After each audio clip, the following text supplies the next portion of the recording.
नमस्कार दोस्तों, दिल्ली समाचार में मैं मनोज सिन्हा आपका स्वागत करता हूं। बात करते हैं युवाओं के संघर्ष की एक नई कहानी, एक नया आंदोलन जिसे वर्षों वर्षों के बाद आप सड़कों पे देख रहे हैं।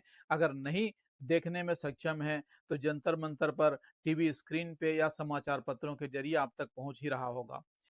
और एक नई कहानी जो इबारत लिखी जा रही है वो है कि जनता ने जिस तरह से अपना आक्रोश, अपना रौद्र रूप दिखाया है, उसके तरीके अलग हो सकते हैं, उनका गुस्सा अलग तरीके से निकल के आ रहा हो, लाठियां भी खा रहे हैं, डंडे भी खा रहे हैं, चोटिल हो रहे हैं, घायल हो रहे हैं, लेकिन उनके गुस्से में कोई कमी नहीं आ रही है।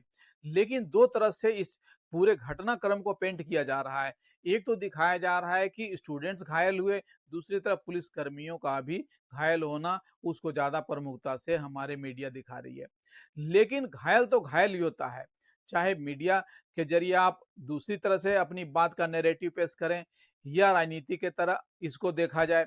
लेकिन आज जिस तरह से छात्र सड़कों पे उतरे हैं और उनके समर्थन में राजनेता साथ आए हैं, जिस तरह से चंद्रशेखर आजाद, अखिलेश यादव, उद्धव ठाकरे या तमाम लोग उनके मंच पर आकर, जो सिने जगत से लोग हैं, वो भी एक एक करके आना शुरू हुआ है। और दिल्ली दिल्ली से लेकर पटना, रांची, नागपुर, मुंबई, हर तरफ एक ऐसा दृश्य देखने को मिल रहा है जो सालों साल से आपने नहीं देखा होगा। यह सबके भविष्य है। आप सारे लोग कहते हैं, भारतीय जनता पार्टी की सरकार कहती है कि हमें युवाओं की सबसे बड़ी चिंता है। अरे भाई, आपको चिंता होनी चाहिए, क्योंकि युवा ही आपके देश के निर्माता हैं, उन्हीं से आगे पीढ़ी चलेगी। और लेकिन जिस तरह से युवा आज सड़कों पे बैठे थे और जिस तरह लाठियां बरसाई गई, इससे कहीं ऐसा नहीं लगता कि आपकी बड़ी चिंता थी। क्योंकि बड़ी चिंता होती तो सोनम वांगचुक जैसे लोग जो समर्थन में आए, वहां भी आपने राजनीति के नजर से देखा। उसमें देखा गया इन्हें फंड कहां से मिल रहा है, इसके पीछे किस विदेशी ताकतों का हाथ है। लेकिन ये नहीं देखा कि उनका दर्द क्या है, उनके गिले शिकवे क्या हैं, उनके अंदर में क्या चल रहा है।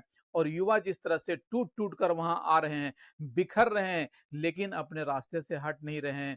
अब उसको किसी एंगल से देखना बंद कीजिए, क्योंकि गुस्सा किसी भी तरह से जो आता है तो उसका निदान होना चाहिए। निदान होने के लिए कोई प्लेटफॉर्म की जरूरत नहीं है, किसी फेस की जरूरत नहीं है। ये फेसलेस मूवमेंट हो सकता है, लेकिन जिस तरह से संसद में अखिलेश यादव ने कहा कि अगर इसी तरह से बेटियों के कपड़े फाड़े जाएंगे तो हम लोग भी सड़क पर उतर जाएंगे, तो क्या उस दिन का इंतजार करना पड़ेगा?